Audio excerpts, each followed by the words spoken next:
All right, deep divers, get ready to explore the world of Lord Krishna. Sounds good. Today, we're diving into his enduring legacy, trying to figure out why his stories and teachings still resonate thousands of years later. Yeah, that's a great question.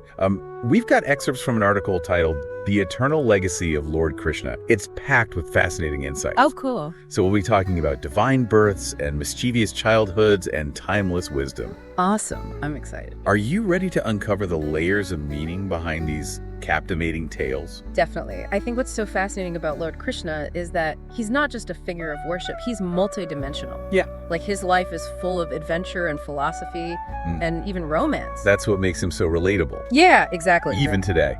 So, to kick things off, let's rewind to the very beginning. Lord Krishna's entrance into the world was anything but ordinary. Oh, absolutely. It was a wild ride. Picture this, okay? All right. A kingdom gripped by fear. Oh, wow. Under the rule of this tyrant, King Kansa. A tyrant. Yeah. And there's this chilling prophecy foretelling that his sister Devaki's 8th child would be his downfall. Talk about a desperate struggle between fate and free will. Oh, wow. High stakes. That's intense. I can only imagine Kansa's paranoia. What did he do? Well, Kansa, in his attempt to defy destiny, he imprisons Devaki and her husband Vasudeva Wow. and vows to kill each of their children, Oh, no. creating this really heavy atmosphere of tension and dread. It's heartbreaking to even imagine. Each birth must have been a terrifying ordeal, knowing the tragic fate that awaited. It was a dark period, no doubt. But then amidst a raging storm, Krishna was born. Wow. The prison cell suddenly fills with radiant light. Whoa. Chains fall away, No way. and the guards mysteriously fall into a deep slumber. Wow. It's like the universe itself conspired to protect him. It really is. Talk about a dramatic entrance. I know, right? It's like a powerful image of hope emerging from the darkness, wouldn't you say? Absolutely. But the danger wasn't over, right? I mean, Kansa was still out there. Oh, you're totally right.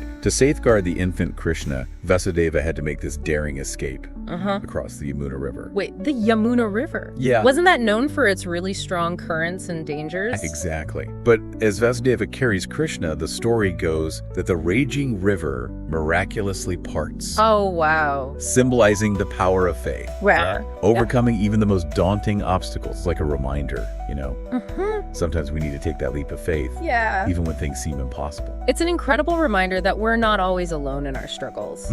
Sometimes help comes from unexpected places. Okay, so baby Krishna is whisked away to safety in Gokul, Yes. leaving behind a fuming tyrant. Right. But even as a child, Krishna was extraordinary. Absolutely. His childhood, which is full of, what are they called? Leelas. Leelas, yes. Yeah. The seemingly playful acts actually packed with deep spiritual significance. So true. Those Balalilas offer profound insights. Okay. Consider Makan Chor, Malkanchor.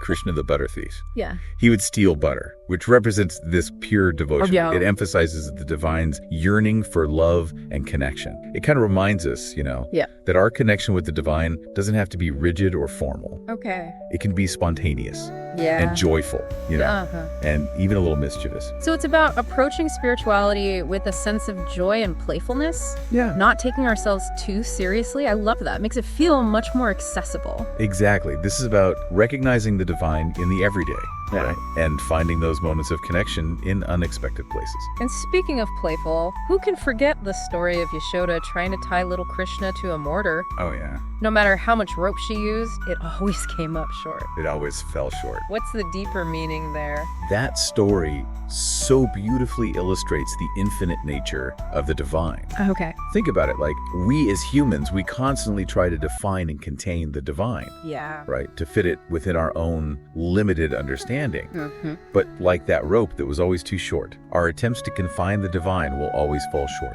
It reminds me of how we sometimes try to box in our own spirituality, following strict rules and rituals. Yeah. But maybe it's about letting go of that need for control and embracing the boundless nature of the divine. What do you think? I completely agree. I think Krishna's story teaches us to approach spirituality with an open heart, Yeah. allowing ourselves to be surprised and transformed by the divine. It's about that surrender to something greater than ourselves. That's a powerful takeaway. But Krishna's childhood wasn't all fun and games. He also battled demons sent by the ever-paranoid Kansa. Right. These encounters weren't just like, fantastical tales. Yeah. They were actually powerful metaphors for the internal battles that we all face. Interesting. Take, for example, his confrontation with Putana. Putana. Yeah, the demoness disguised as a nurse. Oh, wow. She represents the deceptive nature of negativity that can lure us into harmful patterns. Oh, okay. And so Krishna's victory reminds us to be vigilant, Uh-huh. to recognize and confront the demons we encounter in our own lives. That makes sense. Yeah. It's like he's showing us that good will always prevail as long as we have the courage to face our challenges head on. Precisely. And it's important to remember that these demons can take many forms, right? Uh-huh. Like negative thoughts or harmful habits. Yeah. Even toxic relationships. Oh, yeah, that's true. Recognizing them and choosing to overcome them is crucial for personal growth and spiritual evolution. That's such a powerful message. It's like these stories are giving us a roadmap for navigating the ups and downs of life. Exactly, and this roadmap includes connecting with the natural world. Krishna, as a cowherd, spent his days surrounded by nature. And his flute, often depicted in paintings and stories, symbolizes a call to spiritual awakening, Oh, okay. reminding us to seek solace and connection in the beauty of the natural world. Even today, the sound of a flute evokes this sense of peace and tranquility. Like it connects us to something larger than ourselves. Yeah. It's like a reminder to slow down, to breathe, appreciate the simple yet profound beauty around us. Absolutely. It's about tapping into that universal energy, that interconnectedness that often gets lost in the hustle and bustle of daily life. And then there's that mind-blowing moment when his foster mother Yashoda sees the entire universe inside Krishna's mouth. The Vishwarupa Darshan. Yeah. It's one of the most iconic stories. Yeah. It highlights the profound concept that the divine resides within everything, even in the seemingly ordinary. Yashoda, in that moment, glimpses the infinite within the finite. Wow. Reminding us that we too carry that divine spark within us. It's a beautiful reminder to look beyond the surface. Yeah. And recognize the interconnectedness of all things. We often get so caught up in the mundane. Yeah. Maybe there's a universe of wonder waiting to be discovered within and all around us. That's a beautiful way to put it. So Krishna's childhood, filled with mischief and adventure and profound teachings, really sets the stage for his incredible journey. His story doesn't end there. Definitely not. But maybe we should pause here for a moment. Okay, yeah. Let our listeners soak in the richness of these early chapters. Good idea. Welcome back, deep divers. We're continuing our exploration of Lord Krishna's incredible journey. Yeah. And this time, we're moving from the playful fields of Vrindavan to the epic battleground of Kurukshetra. It's a pretty fascinating transition, isn't it? It is. We see Krishna evolve from a mischievous child to this wise guide, like a charioteer, navigating not just a chariot, Right. but the complexities of human existence. Yeah, exactly. And speaking of chariots, I'm really intrigued by the story of Krishna as Arjuna's charioteer in the Mahabharata. Oh, yeah. It's more than just a war epic, right? Oh, absolutely. Yeah. At its core, the Mahabharata is a story about duty, Okay. dharma, and the consequences of our choices. Okay. Imagine Arjuna, Uh-huh. one of the Pandava brothers, Right. facing his own relatives on the opposing side, Oh, wow. torn between his duty as a warrior Yeah. and his love for his family. That's a tough one. It really is. That conflict between duty and personal attachments is something we all face at some point in our lives. For sure. It's like this internal struggle, right? Between what we're supposed to do and what our heart tells us. Exactly. And that's where the brilliance of the Bhagavad Gita comes in. Okay, the Bhagwat Gita. Yeah, it's a conversation. Okay. This dialogue between Krishna and Arjuna, Uh-huh. addressing these universal questions of purpose, Yeah. action, and even the nature of suffering. So it's not just a religious text, it's like a guide for navigating life's challenges. Exactly. It transcends, I think, religious boundaries because it speaks to the human experience. Yeah, I've heard people from all backgrounds find wisdom in the Bhagavad Gita. Absolutely. Yeah. And Krishna, in this dialogue, acts as this mentor, Okay. right? Guiding Arjuna through his doubts and anxieties. Uh-huh. He offers different paths, Okay. like different yogas. Yeah. For attaining self-realization Okay. and inner peace. This is where things get a bit more philosophical, right? Mhm. Can you break down some of these yogas and what they mean for us, even in our modern lives? Oh, absolutely. Let's start with karma yoga. Okay, karma yoga. It's the path of selfless action. Selfless action. Yeah, it's about focusing on our duty, fulfilling our responsibilities without getting attached to the outcome. Oh, okay. It's a pretty powerful concept, It is. especially in a world that is obsessed with results and instant gratification. It's like that saying, focus on the journey, not the destination. Exactly. It's about doing what's right, putting in the effort without obsessing over rewards or recognition. That's a tough one, but it makes sense. What about the other paths that Krishna talks about? Another path is Jnana Yoga, Jnana yoga. which is the path of knowledge. Okay. And here, Krishna unveils the concept of the soul's immortality. Wow. He delves into the nature of reality, Yeah. helping Arjuna understand that true self lies beyond the physical body and material possessions. So it's about recognizing that we're more than just our physical form. There's something deeper, something eternal within us. Yes. And finally, there's Bhakti Yoga, Bhakti yoga. the path of devotion. Okay. It's about cultivating this loving relationship with the divine, surrendering to a higher power and finding solace in that connection. Okay. This path is really accessible to everyone, regardless of their background or intellectual capacity. It's like a reminder that we're not alone in our struggles. There's something greater than ourselves to lean on, to draw strength from. Exactly. And the beauty of the Bhagavad Gita is that it acknowledges that there's no one-size-fits-all approach to spirituality. Right. These different paths cater to different personalities and temperaments, Yeah. offering this diverse toolbox for navigating the complexities of life. So it's about finding the path that resonates with us, the one that speaks to our heart and helps us connect with the divine in a way that feels authentic. You got it. And remember, all of this wisdom is imparted during a war, Oh, wow. Yeah. reminding us that even in the midst of chaos and uncertainty, we can find moments of profound insight and spiritual growth. It's like those challenges, those moments of adversity can actually be catalysts for self-discovery. Exactly. Now, while Krishna's role as a spiritual guide is central to the Mahabharata, he's also portrayed as this master strategist. Right. It's fascinating how he uses his intellect not for personal gain, Yeah. but to guide the Pandavas towards the path of dharma, of righteousness. He even tries to prevent the war altogether. He does. He approaches the Kauravas, the rivals of the Pandavas, Okay. offering a compromise, a peaceful resolution to avoid bloodshed. Wow. But his efforts are met with arrogance and this thirst for power, Oh no. highlighting this timeless truth, Ego and greed often stand in the way of peace and harmony. It's a reminder that sometimes, despite our best intentions, conflict is unavoidable. It's about how we choose to navigate those conflicts, how we stay true to our values, even in the face of adversity. And when diplomacy fails, Krishna steps in as this strategist, orchestrating key moments that lead to the Pandavas' victory. But even then, his actions are always guided by the need to restore balance, Okay. to uphold justice. So it's not just about winning. Right. It's about fighting for what's right, even when it's difficult. I'm particularly intrigued by his decision to reveal Karna's true lineage, giving him a chance to switch sides. It's a complex situation, but it speaks to Krishna's belief in redemption and second chances. It's a powerful message, isn't it? It is. It reminds us that everyone has the potential for change, for transformation. Yeah. Krishna's actions in the Mahabharata constantly challenge us to think beyond black and white, Yeah. to recognize the nuances of human nature. He's definitely redefining leadership. For sure. It's not about wielding power or dominating others. It's about wisdom, empathy, and this relentless pursuit of justice. And that pursuit of justice sometimes requires making difficult choices. Yeah.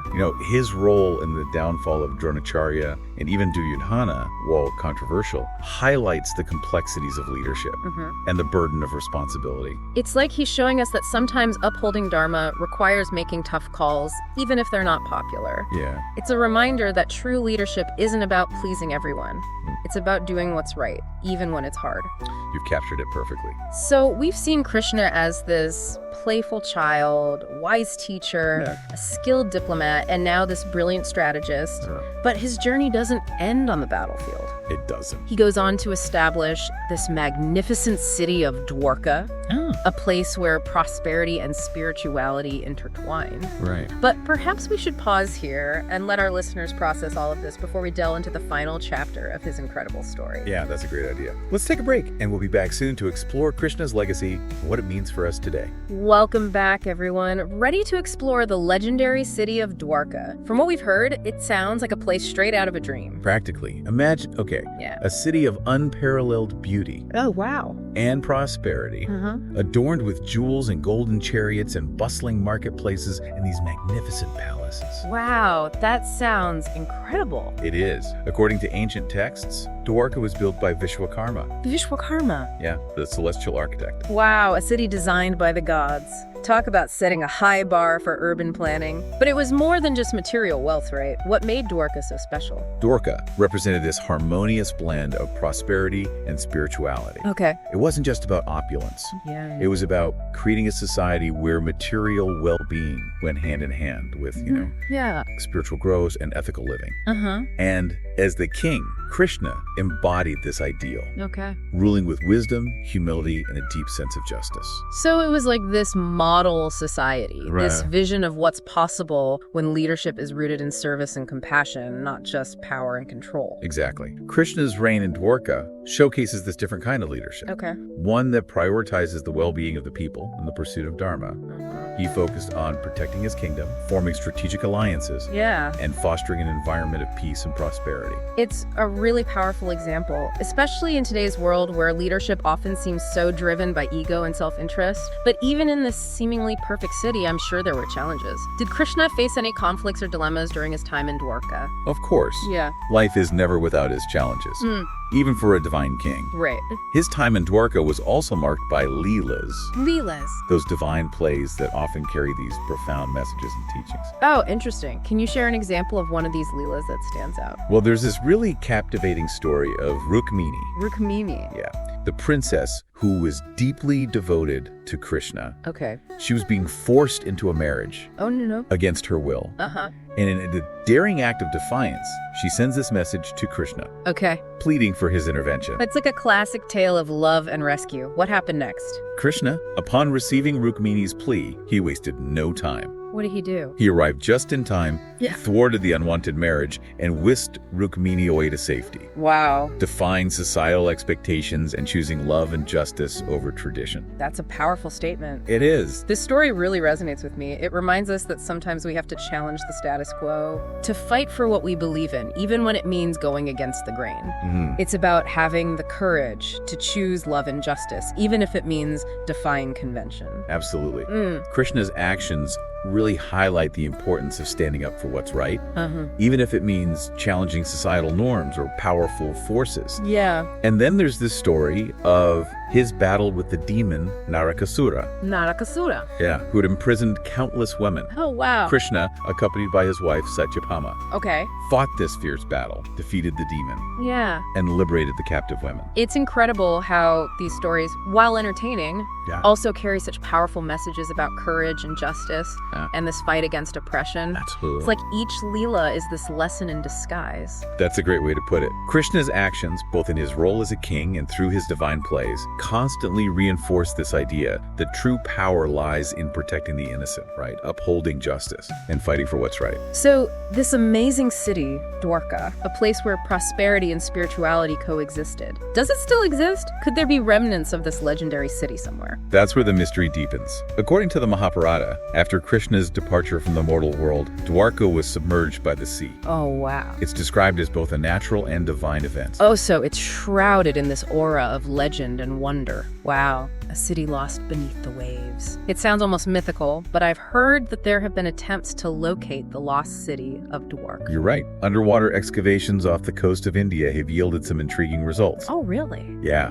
Archaeologists have discovered structures, artifacts, Wow. and even ancient city walls that suggest that this legendary city of Dwarka might actually rest beneath the ocean. It's like something straight out of an Indiana Jones adventure. It is. Even if the physical city remains elusive, the idea of Dwarka, the values it represented, continues to inspire us. Yeah. It's a reminder that building a society where material wealth and spiritual growth are in balance.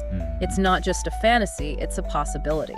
I couldn't agree more. The legacy of Dwarka serves as this beacon, guiding us toward a future where leadership is characterized by service, wisdom, and compassion. Speaking of legacies, what happens to Krishna after Dwarka? Where does his story go from there? Krishna, after establishing Dwarka and playing his role in the Mahabharata, eventually departs from the mortal world. Okay. His departure marks the beginning of Kali Yuga. Kali Yuga. Yeah, the age that we are currently in. Kali Yuga. That sounds ominous. What exactly is Kali Yuga? It's described in Hindu scriptures as an age of, increased darkness, spiritual decline, Okay. moral decay. Uh-oh. It's an era where greed and selfishness and deception become prevalent. Yeah. And people kind of move further away from spiritual truths. It does sound a bit familiar, doesn't it? Like we're seeing some of those tendencies playing out in our world today. Perhaps. But it's important to remember that Krishna didn't leave us without guidance. Okay, that's good. His teachings, especially those found in the Bhagavad Gita, Yeah, the Bhagwat Gita. provide this roadmap for navigating these challenging times. Okay. He knew the challenges humanity would face, right? Uh-huh. And equipped us with the tools to overcome them. So even though he's physically gone, his presence is still felt through his teachings.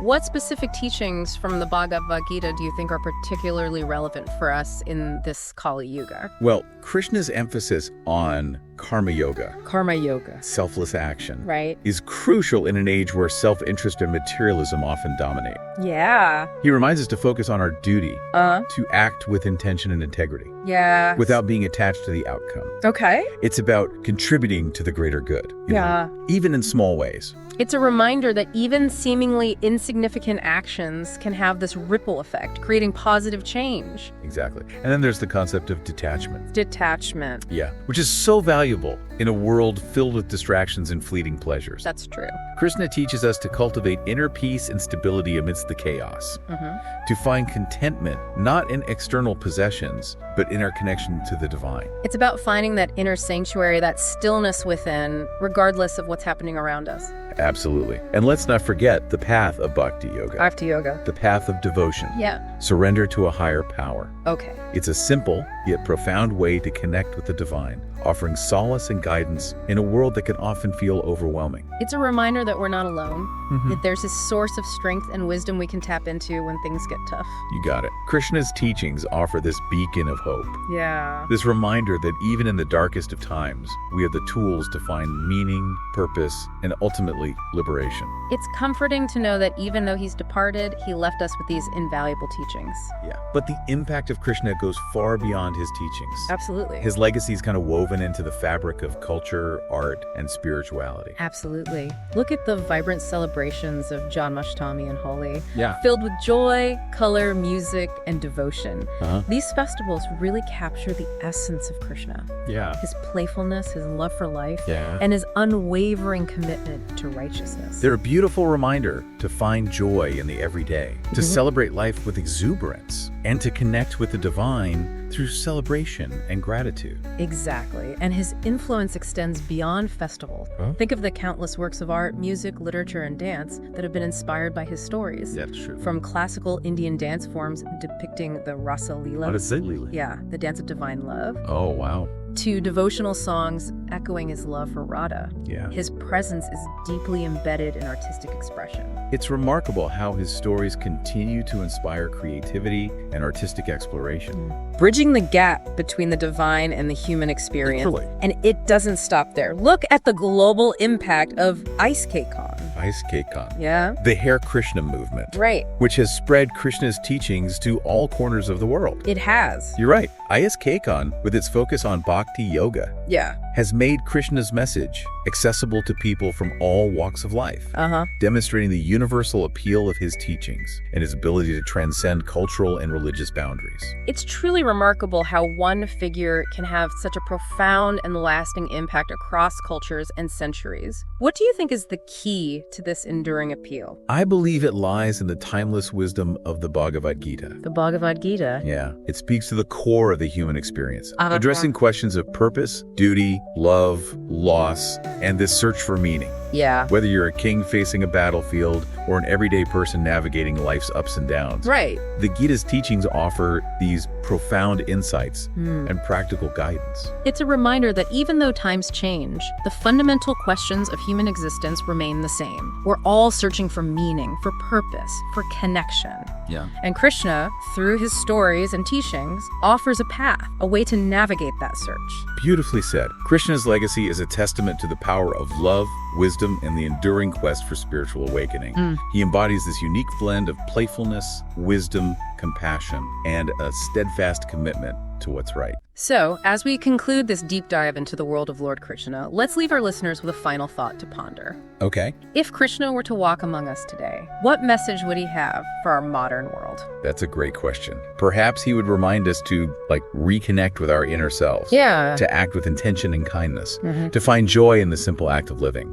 And to see that divine spark in everyone we encounter. And maybe, just maybe, he'd remind us to have a little fun along the way. To embrace life with a sense of playfulness and wonder, remembering that even the divine can appreciate a little mischief now and then. That's a good point. Yeah. Well, until our next deep dive. Yeah. Keep exploring, keep questioning, and keep those connections to the past alive as you navigate the complexities of the present.